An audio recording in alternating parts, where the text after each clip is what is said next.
കൊല്ലത്തൊരു വീട് കിട്ടുകയെന്ന് വെച്ചാൽ നല്ല ബുദ്ധിമുട്ടുള്ളൊരു കാര്യമല്ലേ. ഞങ്ങളാണെങ്കിൽ OLX തപ്പി തപ്പി മടുത്തു കേട്ടോ. അങ്ങനെ നോക്കി നോക്കി നമ്മളിത് ആദ്യമായിട്ട് കാണാൻ പോകുന്ന വീട് ഇതായിരുന്നു. ഇത് OLX നോക്കിയതല്ല, പരിചയത്തിലുള്ള ഒരാൾ പറഞ്ഞ് അങ്ങനെ പോയതായിട്ടോ. അടുത്താണെന്നും പറഞ്ഞാണ് പോയത്. പക്ഷേ എന്തോ കറങ്ങി കറങ്ങി അങ്ങ് ഉള്ളിലോട്ട് അങ്ങ് പോകണമായിരുന്നു. ബസ് സർവീസൊക്കെ ഉണ്ടോ എന്ന് എനിക്ക് അറിയത്തില്ല കേട്ടോ. അവിടെ ചെന്നപ്പോഴത്തേക്ക് ഞങ്ങൾക്ക് ആകെ തന്നെ കയറുന്നതിന് മുന്നേ ഞങ്ങൾക്ക് മനസ്സ് മടിച്ചായിരുന്നു. ഈ ഒരു വഴിയായിരുന്നു കേട്ടോ. ആകെ മോശമായിട്ട് കിടക്കായിരുന്നു. റോഡ് സൈഡിൽ വണ്ടി ഇട്ടിട്ട് നമ്മൾ ഉള്ളിലോട്ട് കയറി പോവുകയാണ് ചെയ്തത്.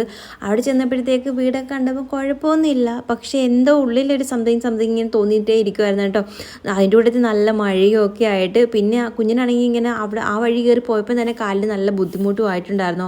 ആകെ വെള്ളം കെട്ടിയൊക്കെ ഇങ്ങനെ കിടക്കുമായിരുന്നു. പിന്നെ ഞങ്ങൾ നല്ല മഴയായിരുന്നു. തിരിച്ച് വന്നപ്പോഴും ബ്ലോക്കൊക്കെ ആയിട്ട് ഒരു സമയമായി വീട്ടിൽ എത്തിയപ്പോഴത്തേക്ക്. അതുകൊണ്ട് ഫുഡ് ഞങ്ങൾ പിന്നെ പുറത്തുനിന്ന് വാങ്ങിച്ച് കഴിക്കാമെന്ന് വിചാരിച്ചു കേട്ടോ. പിന്നെ ഒരു കാര്യം എന്ന് വെച്ചാൽ നമ്മുടെ ഒരു ഫാമിലി മെമ്പറായ ഗോപികയുടെ അച്ഛനായ സേതുനന്ദ് അങ്കിളുടെ ബർത്ത്ഡേ ആണെന്ന് പറഞ്ഞിട്ടുണ്ടായിരുന്നു. അപ്പോൾ നമ്മുടെ ഫാമിലിയുടെയും വിഷസ് അറിയിക്കുകയാണ്. Happy birthday uncle.